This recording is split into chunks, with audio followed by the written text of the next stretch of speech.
پھر وہ اپنے عروج تک پہنچتے ہیں اور آخرکار ان کے نتائج ظاہر ہوتے ہیں۔ تو اسی تناظر میں جب آبادی میں کمی سے متعلق روایات کا ذکر کیا جاتا ہے تو بعض لوگ یہ تصور قائم کر لیتے ہیں کہ پہلے دنیا کی 2/3 آبادی مکمل طور پر ختم ہو جائے گی، اس کے بعد امام مہدی علیہ السلام کا ظہور ہوگا۔ لیکن اگر اسی تصور کو آخر تک لے جایا جائے تو کئی سوالات پیدا ہوتے ہیں، کیونکہ ظہور کے بعد بھی متعدد عظیم واقعات، آزمائشیں اور جنگوں کا ذکر روایات میں موجود ہے۔ اگر یہ کہا جائے کہ پہلے ہی 2/3 آبادی ختم ہو چکی ہوگی اور اس کے بعد ظہور ہوگا، تو پھر ظہور کے بعد ہونے والی بڑی جنگیں، مسلسل معرکے، زمین میں دھنسنے کے واقعات اور دیگر آزمائشوں کے دوران مزید کتنی بڑی تعداد میں لوگ متاثر ہوں گے۔ اس صورت میں تو 1/3 آبادی بھی مسلسل کم ہوتی چلی جائے گی، جبکہ روایات کے مجموعی مطالعے سے ایسا معلوم ہوتا ہے کہ آبادی میں کمی کا یہ پورا عمل ایک مسلسل مرحلہ ہے، نہ کہ ایک ہی وقت میں مکمل ہونے والا واقعہ۔ تو یہ اسی لیے ہم شروع سے ہی یہ عرض کرتے آئے ہیں کہ جنگیں، وبائیں، قدرتی آفات، زلزلے، سیلاب، طوفان، ایک دوسرے پر چڑھائی اور دیگر مصیبتیں ایک تدریجی سلسلے کے طور پر بڑھتی ہیں، اسٹیپ بائی اسٹیپ، اور یہ سب عوامل مل کر دنیا کو کہ ایسے دور میں داخل کرتے ہیں جہاں انسانی آبادی مسلسل متاثر ہوتی رہتی ہے اور یہی سلسلہ آگے چل کر اپنے عروج تک پہنچتا ہے۔ اب دیکھیے میرے ناظرین، اگر آج کے حالات کو دیکھا جائے تو دنیا کے مختلف حصوں میں یہی منظر دکھائی دیتا ہے۔ کہیں زلزلے ہزاروں جانیں لے رہے ہیں، کہیں شدید سیلاب بستیاں اجاڑ رہے ہیں، کہیں زمین کھسک رہی ہے اور انسانی آبادی کو متاثر کر رہی ہے، کہیں خوفناک طوفان تباہی مچا رہے ہیں، اور کہیں مختلف بیماریاں اور انسانی بحران لاکھوں لوگوں کی زندگیوں پر اثر انداز ہو رہے ہیں، اور کہیں ایک قوم کے لوگ دوسری قوم کے لوگوں پر چڑھائی کر رہے ہیں۔ یاد رکھو، یہ تمام واقعات اس بات کی نشاندہی ضرور کرتے ہیں کہ اب یہ دنیا ایک غیر معمولی دور سے گزر رہی ہے۔ ہم یہ نہیں کہتے کہ ہر قدرتی آفات لازماً کسی خاص علامت کا حصہ ہے، لیکن مجموعی طور پر جب دنیا کے حالات کو دیکھا جاتا ہے تو معلوم ہوتا ہے کہ آزمائشوں کی شدت پہلے کے مقابلے میں بڑھتی جا رہی ہے۔ تو اسی لیے ہماری رائے یہی رہی ہے کہ اگر یہی زمانے ظہور ہے تو پھر آبادی میں کمی، جنگوں کی شدت، قدرتی آفات کی کثرت اور عالمی بے چینی کا یہ پورا عمل ایک ساتھ آگے بڑھے گا، اور ظہور سے پہلے بھی یہ سلسلہ جاری ہوگا اور ظہور کے بعد بھی بڑے معرکے پیش آئیں گے، اور آخرکار وہ مرحلہ آئے گا جس کا ذکر مختلف روایات میں کیا گیا ہے۔ اسی وجہ سے ہم ہمیشہ یہی کہتے رہے ہیں کہ صرف کسی ایک روایت کو الگ کر کے نہیں دیکھنا چاہیے، بلکہ تمام روایات کو ایک دوسرے کے ساتھ ملا کر سمجھنا چاہیے، کیونکہ اسی صورت میں واقعات کی ترتیب زیادہ واضح ہوتی ہے اور ان کے درمیان ربط بھی سمجھ میں آتا ہے۔ تو اسی تسلسل میں جب ہم 3 لشکروں کے خروج سے متعلق، نکلنے سے متعلق روایات پر غور کرتے ہیں تو ایک اہم بات سامنے آتی ہے کہ ان روایات میں صرف خروج کا ذکر نہیں، بلکہ اس سے پہلے ایسا ماحول بننے کی طرف اشارہ ملتا ہے جس میں یہ واقعات وقوع پذیر ہو سکیں۔ اسی لیے ہم برسوں سے یہ عرض کرتے آئے ہیں کہ اگر یہ علامات قریب ہیں تو پہلے ان کے اسباب اور حالات دنیا کے سامنے ظاہر ہوں گے جو کہ اس وقت میں ہو رہے ہیں، پھر رفتہ رفتہ وہ مرحلہ آئے گا جسے روایات نے بیان کیا ہے۔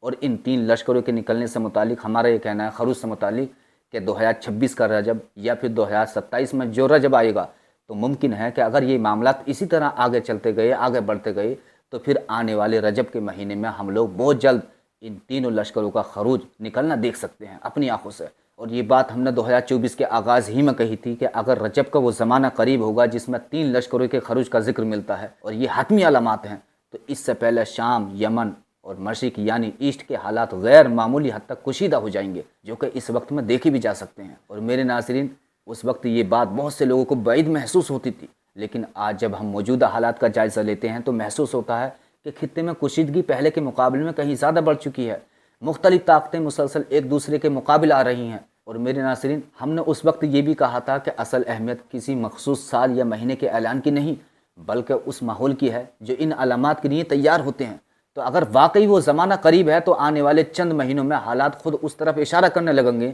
اور ہم لوگ اپنی سر کی آنکھوں سے دیکھیں گے کہ دنیا اب ایک نئے مرحلے میں داخل ہو رہی ہے۔ آج جب شام، یمن اور ایران کے حالات کو دیکھا جاتا ہے تو محسوس ہوتا ہے کہ ہر طرف کشیدگی بڑھ رہی ہے، مختلف محاذ کھل رہے ہیں، عسکری سرگرمیاں بڑھ رہی ہیں اور عالمی طاقتوں کی دلچسپی بھی اس خطے میں پہلے سے کہیں زیادہ ہو چکی ہے۔ تو میرے ناظرین، یہی وہ ماحول ہے جس کے بارے میں ہم مسلسل گفتگو کرتے آئے ہیں کہ اگر یہ زمانہ ظہور ہے تو بڑے واقعات سے پہلے ایسی ہی صورتحال پیدا ہو جائے گی جو کہ اس وقت میں نظر آ رہی ہے۔ اور اسی طرح ہم نے یہ بھی عرض کیا تھا کہ جنگیں ہمیشہ ایک ہی مرحلے میں اپنے عروج پر نہیں پہنچتی، بلکہ پہلے محدود کارروائیاں ہوتی ہیں، پھر ان کا دائرہ وسیع ہوتا ہے، پھر مختلف ممالک براہ راست یا بالواسطہ طور پر ان میں شامل ہوتے ہیں، اور آخرکار پورا خطہ ایک بڑے تصادم کی شکل اختیار کر لیتا ہے۔ آج کے حالات کو دیکھا جائے تو یہی تدریجی کیفیت نمایاں دکھائی دیتی ہے، اور ہم یہ بھی کہتے رہے کہ جب کسی خطے میں زمینی کارروائیوں، سرحدی نقل و حرکت اور عسکری پیش قدمی کی باتیں کھل کر ہونے لگیں تو یہ اس بات کی علامت ہوتی ہیں کہ حالات ایک نئے مرحلے میں داخل ہو رہے ہیں۔ اسی لیے موجودہ منظرنامے کو صرف ایک وقتی بحران سمجھ کر نظر انداز نہیں کیا جا سکتا، بلکہ اسے وسیع تناظر میں دیکھنے کی ضرورت ہے۔ دیکھیے میرے ناظرین، ہماری پوری گفتگو کا مقصد یہی رہا کہ لوگ صرف روزانہ کی خبروں تک محدود نہ رہیں، بلکہ عالمی حالات کو ایک مسلسل سلسلے کے طور پر دیکھیں، اور جب مختلف واقعات ایک ہی سمت میں آگے بڑھتے دکھائی دیں، جب جنگوں کا دائرہ وسیع ہوتا جائے، جب خطے کی سیاست تیزی سے بدلنے لگے، تو ایک سنجیدہ طالب علم کے لیے یہ ضروری ہے کہ وہ ان تمام تبدیلیوں کا مطالعہ کرے اور انہیں قرآن و سنت کی روشنی میں سمجھنے کی کوشش کرے۔ اسی لیے ہم آج بھی یہی کہتے ہیں کہ اگر کوئی شخص موجودہ حالات کو غیر جانبدارانی سے دیکھے تو اسے محسوس ہوگا کہ دنیا معمول کے دور سے نکل کر ایک غیر معمولی مرحلے میں داخل ہو چکی ہے، اور یہی وہ پس منظر ہے جس میں آنے والے بڑے واقعات کو سمجھنے کی کوشش کی جا سکتی ہے۔ اب ذرا غور کیجئے، اگر ہم مشرق سے آنے والے لشکر کے بارے میں وارد ہونے والی روایات کا مطالعہ کریں تو اس موضوع پر بھی ہم ابتدائی سے شروعاتی سے اپنا موقف واضح کرتے آئے ہیں۔ ہماری تحقیق یہی رہی کہ اس مسئلے کو صرف ایک روایت کی بنیاد پر نہیں سمجھا جا سکتا، بلکہ تمام متعلقہ روایات، تاریخی پس منظر اور محدثین کی آراء کو سامنے رکھ کر ہی کوئی رائے قائم کی جا سکتی ہے۔ اسی بنیاد پر ہم نے ہمیشہ یہ عرض کیا ہے کہ بعض حضرات نے مشرقی لشکر یا لشکر خراسان کے بارے میں مختلف آراء پیش کی ہیں، لیکن ہماری تحقیق اس سے مختلف رہی ہے۔ ہم نے بارہا یہ کہا ہے کہ اس مسئلے میں صرف جغرافیہ نہیں بلکہ روایات کے مجموعی مفہوم کو سمجھنا ضروری ہے، کیونکہ متعدد روایات ایک دوسرے کی تفسیر کرتی ہیں اور ایک جامع تصویر پیش کرتی ہیں۔ ہم نے اپنی گفتگو میں حضرت سلمان فارسی رضی اللہ عنہ سے متعلق وہ روایات بھی پیش کی جن میں رسول خدا صلی اللہ علیہ وآلہ وسلم نے ان کی طرف اشارہ فرمایا اور اہل فارس کے ایمان، ثابت قدمی اور آخری زمانے میں ان کے کردار کا ذکر فرمایا۔ اسی طرح قرآن مجید کی اس آیت کی طرف بھی توجہ دلائی گئی جس کے بارے میں بعض مفسرین نے اہل فارس سے متعلق روایات بیان کی ہیں، اور ان روایات میں یہ بیان کیا گیا ہے کہ اگر ایمان سریا کے پاس بھی پہنچ جائے گا تو اس کی قوم کے لوگ اسے حاصل کر لیں گے۔ اسی وجہ سے ہم نے ہمیشہ یہ موقف اختیار کیا کہ آخری زمانے کے بعض اہم واقعات میں اہل فارس کے کردار کو نظر انداز نہیں کیا جا سکتا، کیونکہ متعدد روایات میں مختلف انداز سے ان کی طرف اشارہ ملتا ہے۔ اس کے ساتھ ہی ہم نے یمن سے متعلق روایات کا بھی ذکر کیا، کیونکہ متعدد احادیث میں یمانی کے خروج اور اس کی اہمیت بیان ہوئی ہے۔ اسی طرح شام کے حالات اور وہاں سے متعلق روایات بھی ہمیشہ ہماری گفتگو کا حصہ رہی ہیں، کیونکہ آخری زمانے کے واقعات کو سمجھنے کے لیے ان تمام علاقوں کو ایک ساتھ دیکھنا ضروری ہے۔ اگر آج کے عالمی حالات پر نظر ڈالی جائے تو محسوس ہوتا ہے کہ یہی خطہ مسلسل عالمی توجہ کا مرکز بنتا جا رہا ہے۔ اب شام، یمن اور ایران کے حالات الگ الگ نہیں رہے بلکہ ایک دوسرے سے جڑتے جا رہے ہیں، اور ہر نیا واقعہ اگلے واقعے کے لیے راستہ ہموار کرتا دکھائی دیتا ہے۔ ہم برسوں سے یہی کہتے آئے ہیں کہ اگر 3 لشکروں کے خروج کا مرحلہ قریب ہوگا تو اس سے پہلے ان علاقوں میں غیر معمولی عسکری اور سیاسی سرگرمیاں ضرور بڑھیں گی۔ تو آج جب موجودہ حالات کا جائزہ لیا جاتا ہے تو کم از کم اتنا ضرور محسوس ہوتا ہے کہ اس قسم کا ماحول پہلے کے مقابلے میں کہیں زیادہ نمایاں ہو چکا ہے۔ یہی وجہ ہے کہ ہم بار بار اس بات پر زور دیتے ہیں کہ ہماری گفتگو کا مقصد کسی واقعے کے قطعی وقوع کا اعلان نہیں کرنا ہے، بلکہ ان حالات کی طرف توجہ دلانا ہے جو دنیا کے سامنے تیزی سے تشکیل پا رہی ہے۔ اصل علم اللہ تعالیٰ کے پاس ہے، لیکن ایک طالب علم کی حیثیت سے علامات، روایات اور موجودہ حالات کا تقابلی مطالعہ کرنا بہرحال ضروری ہے۔ اسی پس منظر میں ہم یہ سمجھتے ہیں کہ دنیا جس تیز رفتار سے بدل رہی ہے وہ ہر سنجیدہ شخص کو غور و فکر کی دعوت دیتی ہے۔ ایک مومن کے لیے سب سے اہم چیز یہی ہے کہ وہ ان تمام حالات کے درمیان اپنے ایمان، اپنے اعمال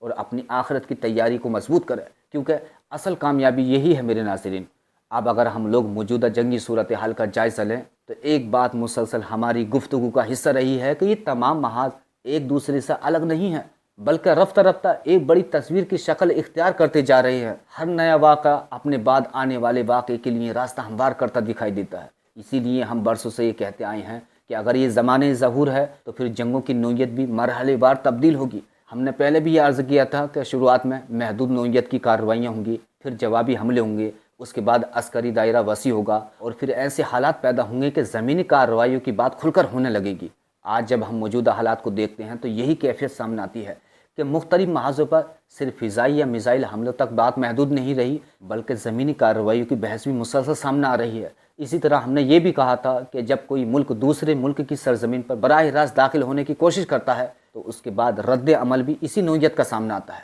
یہی جنگوں کی فطرت ہے کہ ایک قدم کے جواب میں دوسرا قدم اٹھایا جاتا ہے، پھر حالات مزید پیچیدہ ہوتے چلے جاتے ہیں اور یوں تصادم کا دائرہ وسیع ہوتا جاتا ہے۔ آج ہم دیکھ رہے ہیں کہ مختلف فریق ایک دوسرے پر دباؤ بڑھانے کی کوشش کر رہے ہیں۔ کہیں اقتصادی مفاد کو نشانہ بنایا جا رہا ہے، کہیں عسکری تنصیبات زیر بحث ہیں، اور کہیں اہم اسٹریٹجک مقامات کو ہدف بنانے کی باتیں ہو رہی ہیں۔ اس سے یہ اندازہ ہوتا ہے کہ تنازع صرف ایک محاذ تک محدود نہیں رہا، بلکہ اس کے اثرات پورے خطے میں پھیلتے جا رہے ہیں۔ ہم پہلے بھی یہ کہتے رہے ہیں کہ اگر خطے میں زمینی افواج کی نقل و حرکت میں اضافہ ہوتا ہے تو اس کے نتیجے میں دوسرے فریق بھی اپنے اقدامات بڑھائیں گے اور یوں جنگ کا دائرہ مزید وسیع ہوگا۔ اسی لیے موجودہ حالات کو محض وقتی کشیدگی سمجھنا درست نہیں، بلکہ انہیں ایک بڑے سلسلے کی کڑیاں سمجھ کر دیکھنے کی ضرورت ہے۔ اسی طرح شام، یمن اور ایران سے متعلق بدلتے ہوئے حالات بھی اسی بڑے منظرنامے کا حصہ دکھائی دیتے ہیں۔ ہر نیا واقعہ ایک نئی پیش رفت کو جنم دیتا ہے، اور یہی وہ تدریجی عمل ہے جس کی طرف ہم ابتدا ہی سے توجہ دلاتے آئے ہیں۔ ہم نے یہ بھی عرض کیا تھا کہ اگر آنے والے مراحل میں بڑی علامات کے لیے ماحول بننا ہے تو وہ اچانک نہیں بنے گا، بلکہ سیاسی فیصلوں، عسکری نقل و حرکت، علاقائی کشیدگی اور عالمی طاقتوں کی بڑھتی ہوئی مداخلت کے ذریعے آہستہ آہستہ اپنی تکمیل کی طرف بڑھے گا۔ آج کے حالات کو دیکھ کر کم از کم اتنا ضرور محسوس ہوتا ہے کہ یہ تمام عوامل پہلے کے مقابلے میں کہیں زیادہ نمایاں ہو چکے ہیں۔ اسی لیے ہم آج بھی یہی کہتے ہیں کہ ہمیں روزانہ کی خبروں کو الگ الگ دیکھنے کے بجائے ان سب کو ایک مسلسل سلسلے کے طور پر دیکھنا چاہیے۔ جب مختلف واقعات ایک ہی سمت میں بڑھتے دکھائی دیں، جب مختلف محاذ ایک دوسرے سے جڑنے لگیں، اور جب عالمی طاقتوں کی توجہ مسلسل ایک ہی خطے پر مرکوز ہو جائے، تو ایک سنجیدہ طالب علم کے لیے ضروری ہے کہ وہ ان تمام تبدیلیوں پر گہری نظر رکھے، ان کا تقابلی مطالعہ کرے اور ہر حال میں اپنی دینی اصلاح اور آخرت کی تیاری کو مقدم رکھے۔ اب اگر ہم ان حالات کو ایک ساتھ رکھ کر دیکھیں تو ایک سوال پیدا ہوتا ہے کہ کیا یہ سب واقعات محض اتفاقات کا مجموعہ ہے، یا پھر ایک ایسے ماحول کی تشکیل ہے جس کا ذکر مختلف روایات میں کیا گیا ہے۔ ہماری گفتگو کا آغاز ہی اس نقطے سے ہوا تھا کہ اگر ہم واقعی زمانے ظہور کے قریب ہیں تو سب سے پہلے دنیا میں وہ اسباب، وہ ماحول پیدا ہوگا جس میں بڑی علامات کا ظہور ممکن ہو سکے۔ اسی بنیاد پر ہم نے ہمیشہ یہ عرض کیا کہ 3 لشکروں کے خروج کو صرف ایک الگ واقعہ سمجھ کر نہیں دیکھا جا سکتا، بلکہ اس کے لیے جو سیاسی، عسکری اور جغرافیائی حالات درکار ہیں وہ پہلے سامنے آئیں گے۔ جب وہ ماحول مکمل ہونے لگے گا تو پھر ان روایات کو سمجھنا پہلے سے زیادہ آسان ہو جائے گا۔ آج اگر موجودہ حالات پر نظر ڈالی جائے تو کم از کم یہ محسوس ضرور ہوتا ہے کہ اس نوعیت کا ماحول پہلے کے مقابلے میں کہیں زیادہ واضح ہو چکا ہے۔ ہم برسوں سے یہی کہتے آئے ہیں کہ شام، یمن اور مشرق کے حالات اگر اسی انداز میں مسلسل ایک دوسرے سے جڑتے چلے گئے اور عالمی طاقتوں کی مداخلت بھی اسی رفتار سے بڑھتی رہی تو وہ مرحلہ دور نہیں ہوگا جب یہ تمام واقعات ایک بڑے منظرنامے کی شکل اختیار کر لیں گے۔ اسی لیے ہم ہر نئے واقعے کو الگ خبر کے طور پر نہیں بلکہ ایک مسلسل سلسلے کی کڑی کے طور پر دیکھنے کی کوشش کرتے ہیں۔ اسی تناظر میں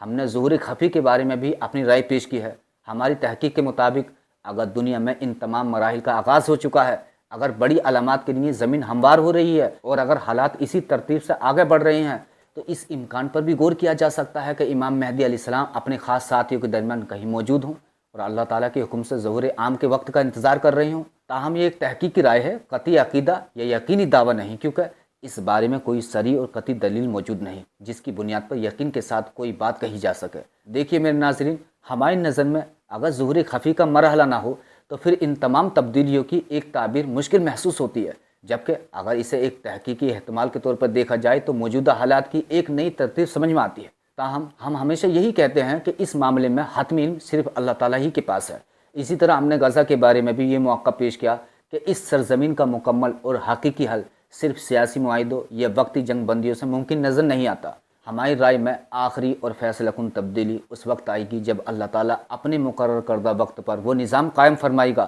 جس کا ذکر صحیح روایات میں آیا ہے۔ اس لیے ہم یہ سمجھتے ہیں کہ موجودہ بحران کا مستقل حل بھی انہی بڑے واقعات کے ساتھ وابستہ ہو سکتا ہے جن کا ذکر احادیث میں ملتا ہے۔ یہی وجہ ہے کہ ہم مسلسل اپنے ناظرین سے یہ کہتے آئے ہیں کہ اصل مقصد کسی تاریخ کا اعلان کرنا یا لوگوں میں سنسنی پیدا کرنا نہیں، بلکہ انہیں اس حقیقت کی طرف متوجہ کرنا ہے کہ دنیا جس تیزی سے بدل رہی ہے، ایک مومن کی ذمہ داری یہ ہے کہ وہ ان حالات کو قرآن و سنت کی روشنی میں سمجھے، اپنے ایمان کی حفاظت کرے، اپنے اعمال درست کرے اور ہر وقت اللہ رب العزت سے تعلق مضبوط رکھے۔